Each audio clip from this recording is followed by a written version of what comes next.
이날 곧 안식 후 첫날 저녁 때에 제자들이 유대인들을 두려워하여 모인 곳에 문들을 닫았더니 예수께서 오사 가운데 서서 가라사대 너희에게 평강이 있을지어다. 이 말씀을 하시고 손과 옆구리를 보이시니 제자들이 주를 보고 기뻐하더라. 예수께서 또 가라사대 너희에게 평강이 있을지어다. 아버지께서 나를 보내신 것 같이 나도 너희를 보내노라. 아멘. 요한이 예수님을 본 내용을 이제 우리가 쭉 보고 있습니다. 요한은 예수님이 십자가에 돌아가시는 모습을 곁에서 자세히 지켜본 제자입니다. 제자들은 다 도망갔지만 요한은 자세하게 예수님이 십자가에 돌아가시는 모습을 지켜봤습니다. 엄청 힘들게 돌아가십니다. 모진 고통, 고난, 수모, 아픔, 무슨 단어를 표현할, 저희들이 상상할 수 없을 정도의 고난입니다. 기록한 기록한 내용 이상의 고난입니다. 이 모습을 요한은 자세하게 지켜봤습니다.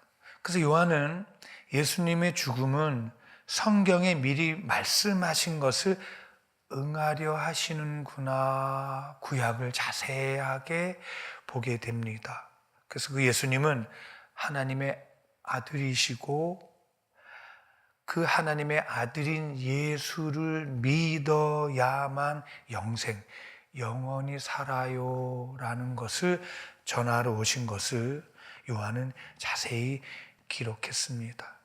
그리고 예수님은 십자가에서 돌아가십니다. 당시 로마에서 만든 십자가 그 사형 틀 있잖아요. 십자가의 그 형틀은 죄목, 죄질이 가장 악하고 추잡하고 제일 악한 사형수들이 당하는 형틀이 십자가 형틀입니다.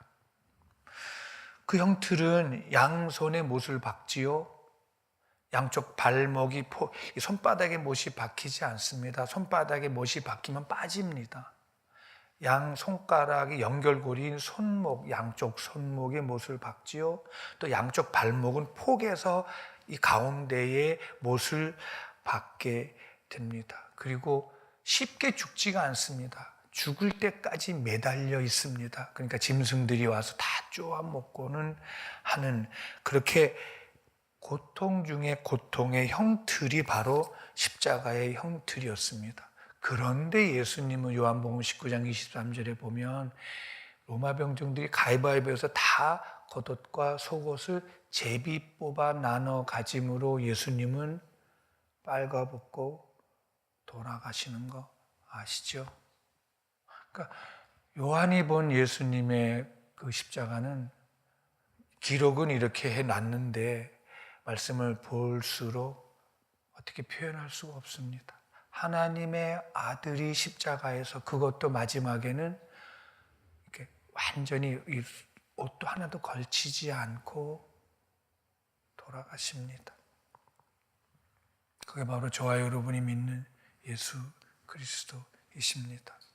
이제 다음 날이 안식일이어서, 안식일이기 때문에 빨리 시체를 내려야 됩니다. 그래서 유대인들이 로마 군인들 보고 시체를 빨리 좀 치워달라고 부탁을 합니다.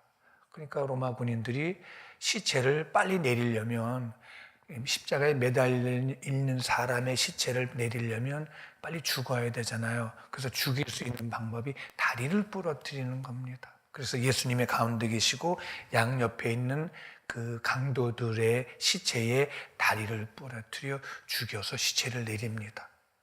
그리고 이제 예수님을 죽여서 시체를 내리려고 가보니까 이미 돌아가신 거예요. 그래도 혹시 해서 옆구리로 창을 찔러 보니까 물과 피를 쏟고 돌아가신 것이 확인돼서 다리를 부러뜨리지 않고 시체를 끌어내립니다. 그 당시에 유대인들의 시체는 가족묘에 이렇게 다 두었습니다. 그런데 아주 제목이 질이 나쁜 사람들의, 그 십자가에 죽은 사람은 가족들이 그 시체를 달라고 하지 않습니다. 왜냐하면 십자가에서 죽은 사형수들은 정말로 불결하다고 생각해서 가족들이 찾지를 않습니다. 그래서 그냥 성문 밖에 버리고 맙니다. 그런데 요한복음 19장 38절에서 40절에는 예수님이 돌아가시자 아리마대 출신인 요셉이라는 부자가 있었는데, 이 사람은 유대에서 존경받는 공회의 회원이었어요. 그리고 예수님이 제자였어요. 이 사람이 자기 가족의 묘에 예수님을 달라 그래서 가족의 묘에다가 예수님을 두는 거예요. 이것 또한 성경을 응하게 하려 하심이겠지요. 그리고 언젠가 밤에 찾아왔던 니고데모라는 사람이 시체 썩는 것을 방지하기 위해서 건조제와 방취제인 몰약과 침향을 성경에 보면 100근 그랬습니다. 약 30kg, 35kg가 넘는 그러한 방부제, 몰약과 침향을 가지고 와서 이 30kg, 이 100근 정도면 왕족들이 죽을 때 가지고 오는 양입니다. 그러니까 예수님을 왕족의 수준으로 시체를 향하여 몰약과 침향으로 장례를 치릅니다. 이렇게 해서 유대인들의 장례법에 의해서 그 향품과 함께 깨끗한 세마포에 싸서 예수님을 무덤에 두고 돌문을 닫았습니다. 예수님이 무덤 속에 들어가십니다. 예수님은 숨이 멎어 돌아가셨습니다. 정말 예수님이 숨이 멎었습니다. 3년 내내 함께 다녔습니다, 제자들은. 그리고 예수님은 하나님을 증거하셨습니다. 세상은 지금 어두움으로 덮였다고 성경엔 얘기했습니다. 하늘은 캄캄하다 했습니다. 하나님의 아들은 이 땅에 오셔서 지금 무덤 안에 들어가 있습니다. 돌문은 닫혀 있습니다. 캄캄하고 적막한 날이 하루 지납니다. 슬픔과 애통함은 말할 수가 없습니다. 가족들 또한 슬픔은 말할 수가 없습니다. 그렇게 많은 기적과 표적을 행하시며 가난한 자를 살리시고 병든 자를 고쳐주시고 낙심한 자, 죽은 자를 살리셨던 그 하나님의 아들 예수 그리스도는 지금 무덤 속에 들어가 돌아가신 상태입니다. 그리고 또 하루가 지납니다. 그리고 사흘째가 돼서 요한복음 20장 우리 한번 같이 보겠습니다. 요한복음 20장 1절에 안식 후 첫날 이른 아침에 아직 어두울 때에 막달라 마리아가 무덤에 와서 보니 돌이 무덤에서 옮겨간 것을 보았다. 마리아가 와서 무덤에 와 보니까 돌문이 열린 거예요. 이 내용은 마태복음 28장 1절부터 8절까지 마태복음에 자세히 기록해 놓았기에 우리가 이 부활을 다시 한번 마태복음으로 가서 살펴보도록 하겠습니다. 마태복음 28장 1절부터 8절까지 예수님의 부활하신 내용을 한번 자세하게 우리가 보도록 하겠습니다. 찾았으면 아멘. 안식일이 다하여 가고 안식 후 첫날이 되려는 미명에 막달라 마리아와 다른 마리아가 무덤을 보려 왔더니 큰 지진이 나며 주의 천사가 하늘로서 내려와 돌을 굴려내고 그 위에 앉았는데 그 형상이 번개 같고 그 옷은 눈같이 희거늘 수직하던 자들이 저를 무서워하여 떨며 죽은 사람과 같이 되었더라. 천사가 여자들에게 일러 가로되 너희는 무서워 말라. 십자가에 못 박히신 예수를 너희가 찾는 줄을 내가 아노라. 그가 여기 계시지 않고 그의 말씀하시던 대로 살아나셨느니라. 와서 그의 누우셨던 곳을 보라. 또 빨리 가서 그의 제자들에게 이르되 그가 죽은 자 가운데서 살아나셨고 너희보다 먼저 갈릴리로 가시니 거기서 너희가 배우리라 하라. 보라 내가 너에게 일렀으니라 하거늘 그 여자들이 무서움과 큰 기쁨으로 무덤을 빨리 떠나 제자들에게 알게 하려고 다름질하였더라. 수직하던 자들, 무덤을 꽉 이렇게 돌로 막아놨는데 수직하던 자들은 당직자들이에요. 무덤을 지키던 자들이에요. 이들이 보니까 갑자기 형상은 번개 같고 지진이 일어나는데 형상은 번개 같고 옷은 흰 옷을 입은 천사가 돌문을 옮기는 것을 본 거예요. 그러니까 여기 뭐라고 이들이 표현했냐면 숨 막혀 죽었다라고 표현했어요. 예수님의 부활은 지진이 흔들리면서 형상은 번개 같고, 그러니까 볼 수가 없죠. 번개 같아서 천사를.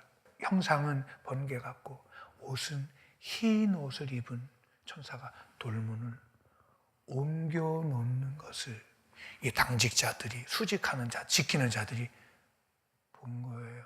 이것을 마태가 이렇게 또 기록해 놨습니다. 그리고 돌문을 옮겨 놓고 천사들이 돌문 위에 앉아 있는 거예요. 마치 누구를 기다리듯이 하냐면 마리아와 같이 오는 자들을 기다리듯이 돌문 위에 앉아 그들을 보고 있는 거예요. 이 모습을 누가 보냐면 당직 수직자, 그 무덤을 지키는 자들이 본 거예요. 여러분, 얼마나 무서웠겠어요? 떨며 죽은 자가 되었다라고 표현했어요. 덜덜덜덜 떨면서 죽은 자가 되었다. 너무 놀랍습니다. 그러면서 천사가 5절에서 8절까지 마리아 보고 너희가 예수 찾는 줄 내가 안다. 근데 들어와 봐. 예수는 여기 없다. 그분은 말씀하신 대로 다시 살아나셨다라는 거예요. 그리고 빨리 가서 제자들에게 예수님이 살아나셨다라는 것을 알려줘라. 그래서 마리아와 그 같이 갔던 사람들이 무서움과 큰 기쁨으로 무덤을 떠나 빨리 제자들에게 달려갑니다. 근데 문제는 당직자들입니다. 이 무덤을 지키는 자들입니다. 이들은 큰일 났습니다. 무덤을 잘못 지켰다라고 생각하는 거예요. 이들이 사실은 무덤을 지킬 필요는 없거든요. 근데 이들이 무덤을 지키게 된 이유가 있습니다. 그것이 마태복음 27장 62절에서 66절까지 예수가 죽은 뒤에 대제사장들과 바리새인들이 빌라도와 함께 모여가지고 상의합니다. 예수가 살았을 때 3일 있다가 살아난다고 했다. 그 소문이 있었다. 그러니까 3일 동안은 무덤을 좀 지켜주세요 라고 부탁하는 거예요. 분명히 예수가 3일 있다가 살아난다 했으니까 제발 좀 부탁해서 이 무덤을 좀 지켜주세요 라고 부탁하는 거예요. 혹시 제자들이 와서 예수님을 시체를 훔쳐가가지고 예수가 살아났다라고 소문을 퍼뜨리기 쉬우니까 부탁하는 거예요. 예수의 무덤을 좀 꼭 지켜주세요 라고 부탁하는 거예요. 그래서 파수꾼들이 돌문에다가 양쪽에다가는 밧줄을 묶어가지고 돌문을 묶어놨다고 그래요. 양쪽에 밧줄을 묶어서 돌문을, 돌도 움직일 수도 없어요. 무거워서. 그런 돌문에 양쪽에 밧줄을 묶고 그 다음에 초나 흙으로 그 무덤을 임봉했더라라고 되어 있습니다. 누구도 이거는 사람으로서는 가능하지 않는 그 정도로 돌문을 막아놨습니다. 단단히 임봉했다. 그런데 무덤이 열린 거예요. 그 당직자들이 큰일 났습니다. 이제 이거 큰일 나서 성에 들어가서 고합니다.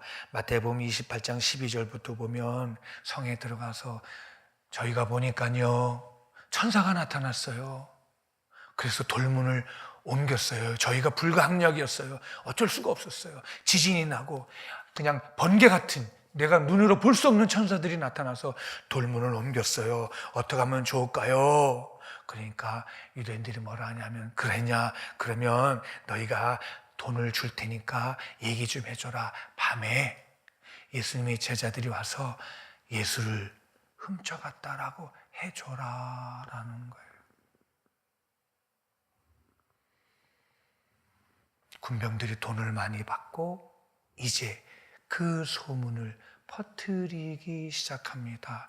예수가 부활한 게 아니라 예수의 제자들이 예수를 훔쳐갔어요 라고 소문을 내기 시작했습니다.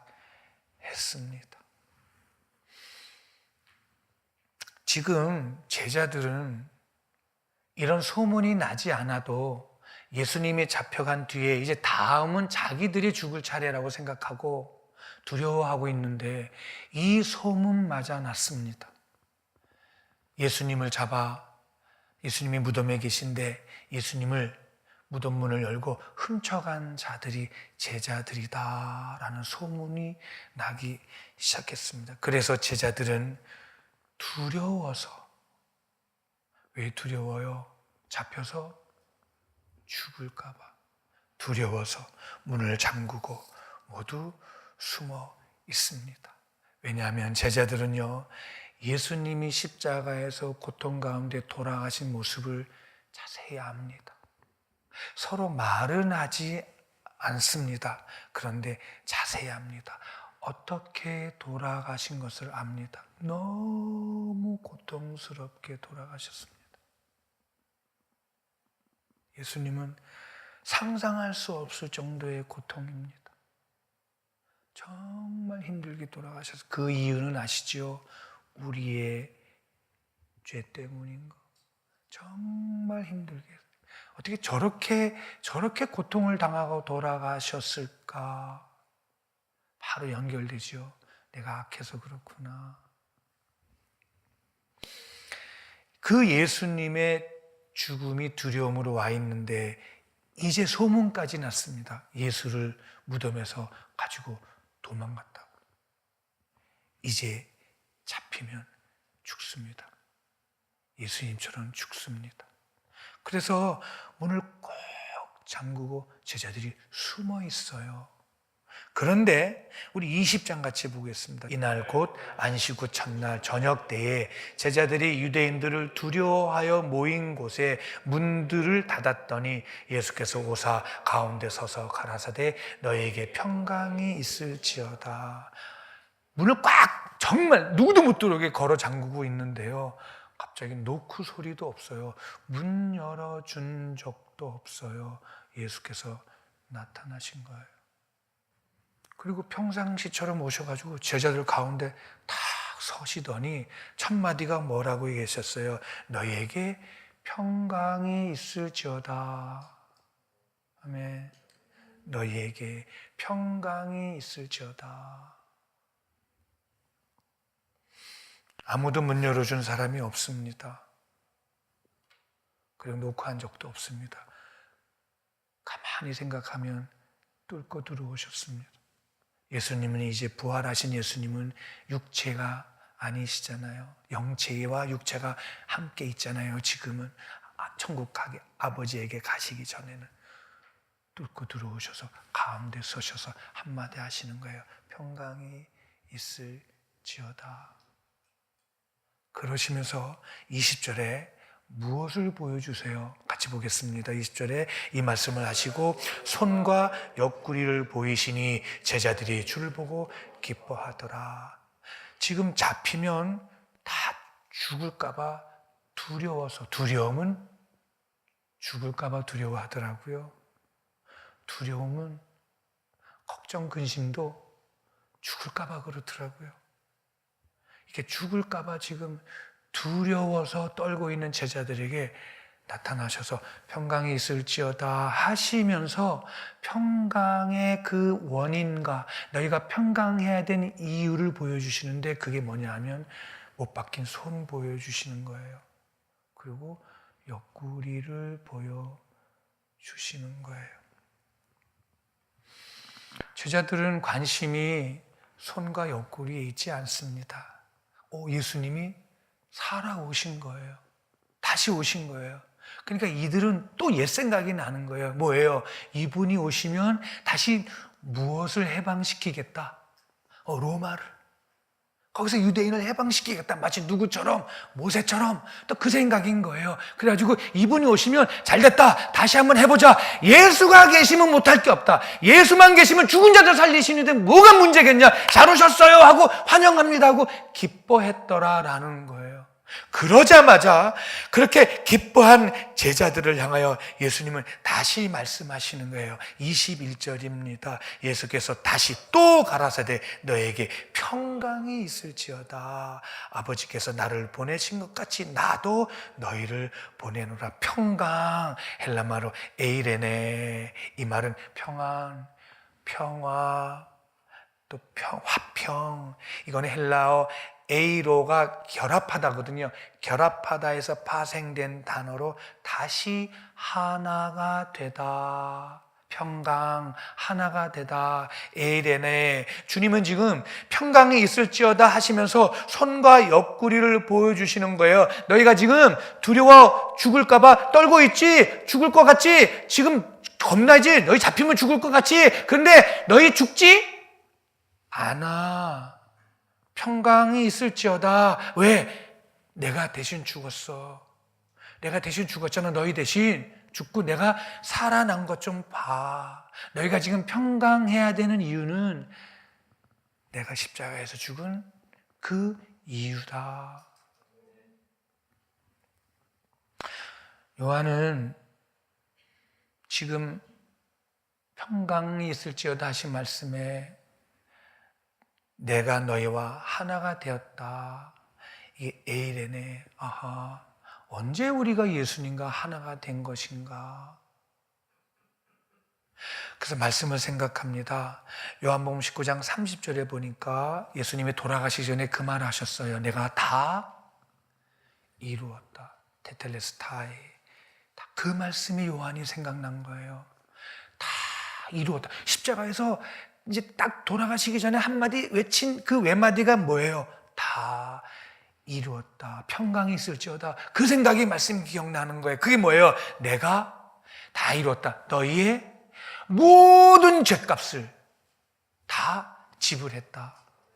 다 이루었다. 테텔레스타이. 다 이루었다. 그 요한은 생각하는 거예요. 십자가에서 내가 너희의 모든 죄값을 다 지불했다.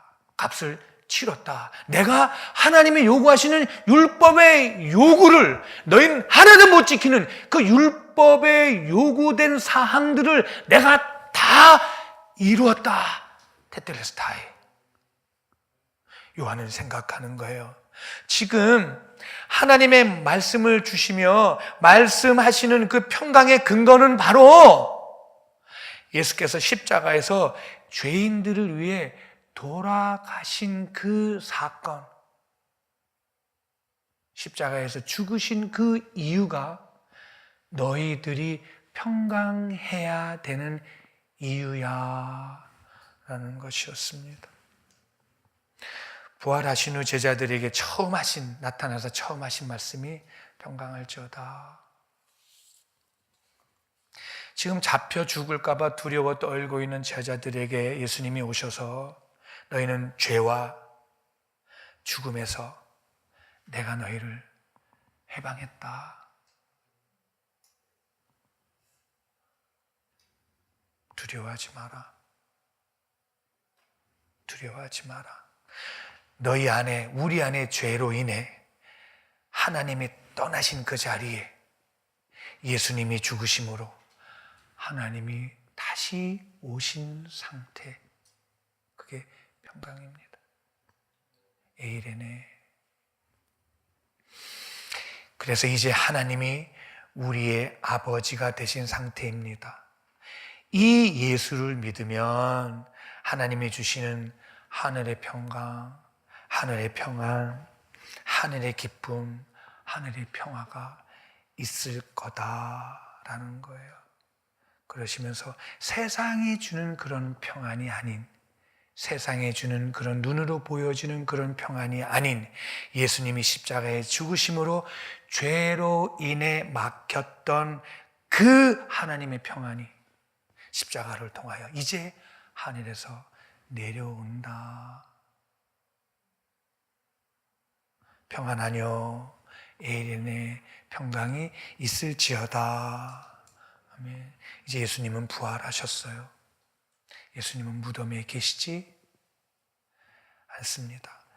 사망의 어둠의 권세를 깨뜨리신 그 이유를 확실히 압니다. 십자가에서 해결하신 줄 믿습니다. 그리고 부활하셨어요. 세상의 어떤 권세도 예수님을 가둬둘 수 있는 힘이 없습니다. 세상의 어떤 권세도 예수 믿는 성도들을 묶어놓고 가둬둘 수 있는 권세가 없습니다. 평강이 있을지어다. 이제 돌문이 열렸습니다. 예수님은 부활하셨습니다. 예수님은 하나님의 아들이십니다. 그리고 부활하신 예수님은 지금 저와 여러분 안에 하나님의 평강으로, 하나님의 평안함으로, 하나님의 화평함으로 우리 안에 계시는 줄 믿습니다. 그리고 저와 여러분은 예수를 믿음으로 예수님과 에이렌의 하나가 된 줄 믿습니다. 그 결과가 평강이 있을지어다. 한 주간 내내 어떤 것이 우리가 해야 할 수 없음을 깨닫고 예수와 연합된 우리는 평강이 있을지어다. 세상의 어떤 것도 상황과 환경도 우리 안에 있는 하나님과 하나 된 이 평강을 깨뜨릴 수가 없는 그 확실한 증거가 바로 예수 그리스도의 부활입니다. 하나님 감사합니다. 예수님이 부활하시게 되면 나도 부활하게 될 줄 믿습니다. 우리가 예수와 하나 된 거룩한 백성입니다. 그 힘, 하늘의 평안, 하늘의 평강, 하늘의 평화. 세상의 누구도 하나님과 사이를 갈라놓을 수 없는 그 평안이 바로 예수께서 부활하심의 확증인 줄 믿습니다. 우리 한번 외치십시다. 예수께서 부활하셨습니다. 예수께서 부활하셨습니다. 부활하신 예수가 내 안에 주인으로 계십니다. 평강할지어다, 평안할지어다. 할렐루야. 자리에 일어나겠습니다.